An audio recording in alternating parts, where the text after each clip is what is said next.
Hello everyone. मैं करुणा सिंह आपका बौद्ध धर्म के इस दूसरे वीडियो में स्वागत करती हूँ। पहले वीडियो में हमने जाना कि किस तरह से छठी शताब्दी ईसा पूर्व में धार्मिक क्रांति के परिणाम स्वरूप बहुत सारे नए धर्म निकल के सामने आए थे, जिसमें जैन धर्म और बौद्ध धर्म सबसे ज्यादा पॉपुलर हुए। बौद्ध धर्म जिसके निर्माण करने वाले, जिसके फाउंडर, जिसके स्थापनकर्ता गौतम बुद्ध थे, उनके जीवन परिचय के बारे में, उनके द्वारा दिए गए उपदेशों के बारे में, उन्होंने किस तरह से संघ का निर्माण करके इस धर्म को आगे बढ़ाया, इसके बारे में हमने देखा पिछले वीडियो में। इस वीडियो में हम उनके टीचिंग्स को, उनके सिद्धांतों को देखेंगे। तो आज का हमारा वीडियो है उनके टीचिंग्स और उनके सिद्धांतों पे। Teachings and principles of Buddhism, उनके शिक्षा और उनके सिद्धांत। सबसे पहला जो सिद्धांत उन्होंने दिया वो था 4 नोबेल ट्रुथ, 4 आर्य सत्य। 4 आर्य सत्य क्या है? उनका कहना था कि दुख है, दुख ही दुख। जीवन को क्या मानते थे कि दुख है, और दुख ऐसे ही नहीं है, उसका कोई न कोई कारण जरूर है। दुख के कारण को क्या कहते थे? तृष्णा। दुख का कारण वो तृष्णा को मानते थे, लालच को, इच्छा को मानते थे। और दुख का कारण अगर है तो उनका मानना था कि उसका निवारण भी हो सकता है, उसका निरोध किया जा सकता है, दुख को दूर किया जा सकता है। कैसे? तो दुख निरोध के उन्होंने मार्ग बताए। दुख निरोध के उन्होंने कितने मार्ग बताए? तो उन्होंने 8 मार्ग बताए, जिसको क्या कहा जाता है? अष्टांगिक मार्ग, 8 फोल्ड पाथ। अष्टांगिक मार्ग उन्होंने बताया। दुख दूर करने के लिए 8 मार्ग बताया। सम्यक दृष्टि, मतलब सही दृष्टि, राइट थॉट। सम्यक संकल्प, राइट डिटर्मिनेशन और बिलीफ। सम्यक वाक, मतलब सम्यक वाणी, राइट स्पीच। सम्यक कर्मांत, सम्यक कर्म होना चाहिए, सही कर्म होना चाहिए। सम्यक का अर्थ सही, राइट एक्शन होना चाहिए आपका। सम्यक आजीविका, राइट मीन्स ऑफ लाइवलीहुड। आप जो अपनी आजीविका, अपना जीवन को चलाने के लिए जो काम करे वो क्या हो? राइट हो, सही हो। सम्यक व्यायाम, यानी कि आप जो भी चेष्टा करें वो सयत क्या हो? राइट हो, राइट एंडेवर। सम्यक स्मृति, राइट रिकलेक्शन। आप जो भी स्मृति जमा करते हैं, अपनी मेमोरी जमा करते हो, क्या करें? सही सही ही रखें। सम्यक समाधि, लास्ट आपका 8वां क्या है? Right meditation. तो ये 8 मार्ग उन्होंने बताए दुख दूर करने के। और सबसे महत्वपूर्ण जो बौद्ध धर्म में उन्होंने बताया वो था मिडिल पाथ। काफी महत्वपूर्ण है ये मध्यम मार्ग जो उन्होंने बताया। जीवन यापन करने का मार्ग उन्होंने मध्यम मार्ग को पर चलने के लिए कहा कि किसी भी चीज का अति उन्होंने से इनकार किया, कि किसी भी चीज की अति नहीं करनी चाहिए। मध्यम मार्ग, कठोर तपस्या करके उन्होंने निर्वाण की प्राप्ति करने की कोशिश की, ज्ञान की प्राप्ति करने की कोशिश की, लेकिन उनको ऐसा ज्ञान प्राप्त नहीं हुआ। तब उन्होंने मध्यम मार्ग पर ही चल के ज्ञान की प्राप्ति की थी। तो महात्मा बुद्ध का विचार था कि सांसारिक विषयों में लिप्त रहकर भी ज्ञान को पाया जा सकता है, और इसके लिए क्या करना चाहिए? मध्य का रास्ता ही सबसे उचित है। इसलिए उन्होंने मध्यमा परिषदा पे चलने का अनुरोध किया, मध्यम मार्ग पे चलने का अनुरोध किया। अतिशय न दुख दें अपने शरीर को, न ही अतिशय सुख का उपभोग करें। खासकर स्टूडेंट लाइफ के लिए बहुत महत्वपूर्ण है। स्टूडेंट को क्या करना चाहिए? ना अतिशय मनोरंजन में, आराम में अपना जीवन बिताना चाहिए, ना ही अत्यधिक कष्ट देके शिक्षा प्राप्ति करनी चाहिए। तो आप मध्यम मार्ग अपनाइए। आप पढ़ाई लिखाई पे पूर्ण फोकस कीजिए, साथ ही आप बीच बीच में अपने लिए मनोरंजन और आराम का समय भी निकालें, तो ही आप सही दिशा में अपने लक्ष्य को प्राप्त कर सकते हैं। फिर उन्होंने जीवन में सदाचार के महत्व को बताया। इसके लिए उन्होंने 10 नियमों पे जोर दिया। ये 5 नियम जो आप देख रहे हो ये ब्रह्मचर्य में भी नजर आता है। तो अहिंसा, सत्य, अस्तेय, अपरिग्रह और ब्रह्मचर्य। अस्तेय का अर्थ होता है चोरी नहीं करना, किसी की भी वस्तु को बिना पूछे मत लेना। अपरिग्रह का अर्थ होता है कि संपत्ति का संग्रह नहीं करना। नृत्य, गान और मादक वस्तुओं का त्याग करना, सुगंधित वस्तुओं का त्याग करना, असमय भोजन नहीं करना, कोमल बिस्तर का त्याग करना, धन का त्याग करना। ये सब क्या है? 10 नियम है सदाचारी नियम के, और इन नियमों पे चल के ही कोई भी अष्टांगिक मार्ग पर चल सकता है। इसके अतिरिक्त बौद्ध धर्म में कर्म को बौद्ध धर्म को कर्मवाद माना जाता है कि ये कर्म का सिद्धांत देता है। कर्म प्रधान ये धर्म है बौद्ध धर्म। इन्होंने महात्मा बुद्ध का विचार था कि मनुष्य का जैसा कर्म होता है वैसे ही उसे फल भोगने होते हैं। पुनर्जन्म इसी कर्म फल की वजह से ही होता है। अगर कोई पाप कर्म करता है तो उसको उसका फल भोगने के लिए बार बार जन्म लेना पड़ता है। फिर उन्होंने अनात्मवाद दिया। उनका एक विशेष वो आत्मा को नहीं मानते थे। आत्मा क्या है?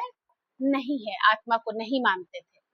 वेदों में उनका अविश्वास था। वेद नहीं मानते थे। वो यज्ञ और बलि की आवश्यकता को नहीं मानते थे निर्वाण की प्राप्ति के लिए।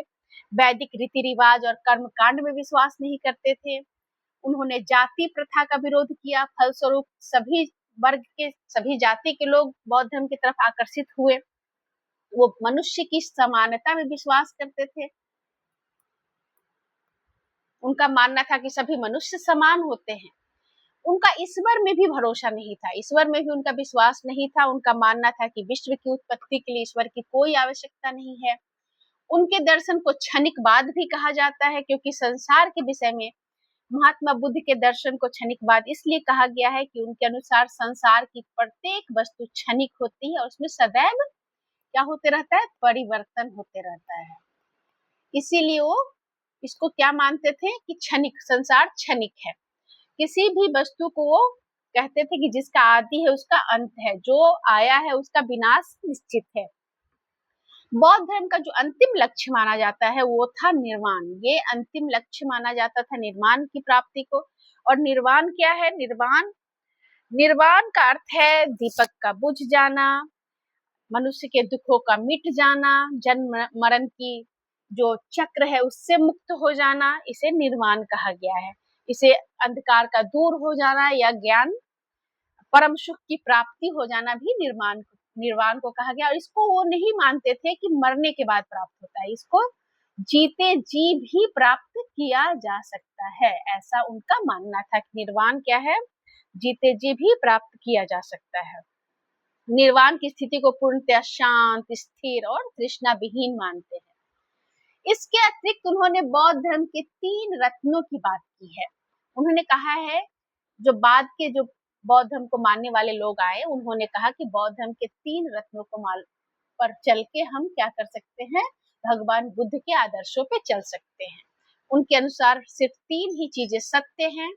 पहला बुद्ध सत्य है, दूसरा धम्म यानी कि धर्म सत्य है, बौद्ध धर्म, और तीसरा बौद्ध जो संघ उन्होंने बनाया था उसको उन्होंने सत्य माना।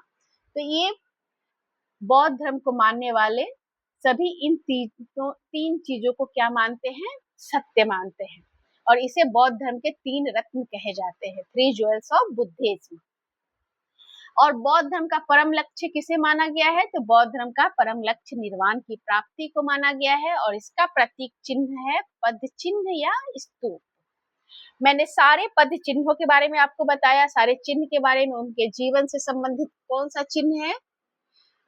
पिछले वीडियो में मैंने सब कुछ बताया था आपको कि उनके जीवन से संबंधित जो जो चिन्ह थे, जैसे उनके जन्म से संबंधित कौन सा चिन्ह था? तो कमल था। उनके जन्म से संबंधित क्या था? तो कमल था। फिर उनका गृह त्याग से संबंधित क्या था? गृह त्याग से संबंधित घोड़ा था। घोड़ा का नाम बताइए आप, कमेंट बॉक्स में उनके घोड़ा का नाम बताइए। मैंने पिछले वीडियो में उस घोड़ा का नाम भी मैंने आपको बताया है। गृह त्याग का प्रतीक घोड़ा को माना जाता है। फिर उन्होंने जो पहला अपना उपदेश दिया, जिसको धर्म चक्र प्रवर्तन कहा जाता है, उसका उपदेश, उसका क्या है? चिन्ह, प्रतीक चिन्ह, उसका चक्र है। फिर उन्होंने जो निर्वाण की प्राप्ति की, जिसे महापरिनिर्वाण कहा जाता है, उनकी मृत्यु का प्रतीक को स्तूप का माना जाता है। स्तूप, स्तूप या पद चिन्ह, उनकी मृत्यु का प्रतीक है ये स्तूप। और ये उनके प्रथम उपदेश का चक्र। तो उनके जीवन से संबंधित जो ये विभिन्न प्रतीक हैं, ये भी काफी बार पूछे जा चुके हैं, इसलिए आप लोग इसको कर लेंगे। तो आज के वीडियो में हमने क्या देखा? तो आज हमने उनके सिद्धांतों को देखा, जिसमें पहला सिद्धांत आपका है 4 आर्य सत्य। Four Nobel truth. फिर दूसरा सिद्धांत अष्टांगिक मार्ग, जिसमें 8 मार्ग के बारे में बताया गया है। इसके अतिरिक्त उन्होंने मध्यम मार्ग बताया, सदाचारी जीवन के 10 नियम बताए और इस नियमों पे चल के ही अष्टांगिक मार्ग पालन कर पाएंगे आप। फिर उन्होंने कर्मवाद का सिद्धांत दिया, पुनर्जन्म को माना। बौद्ध धर्म में वो आत्मा को नहीं मानते हैं, वेदों में अविश्वास है, जाति प्रथा का विरोध किया, मनुष्य की समानता में विश्वास दिखाया, ईश्वर को नहीं मानते हैं, और बौद्ध धर्म क्षणिकवाद को मानता है। और बौद्ध धर्म का अंतिम जो लक्ष्य है वो क्या है? निर्वाण है। बौद्ध धर्म के 3 रत्नों के बारे में हमने आज जाना, बौद्ध, बुद्ध, धम्म और संघ। और बौद्ध धर्म का परम लक्ष्य क्या है? निर्वाण की प्राप्ति, और निर्वाण की प्राप्ति का प्रतीक चिन्ह, पद चिन्ह एवं स्तूप। आज के लिए इतना ही। नेक्स्ट वीडियो में हम लोग इसके आगे, इसके प्रसार के बारे में और इसके पतन के बारे में जानेंगे। फिर हम जैन धर्म के बारे में भी जानेंगे। तो बहुत बहुत धन्यवाद हमसे जुड़े रहने के लिए।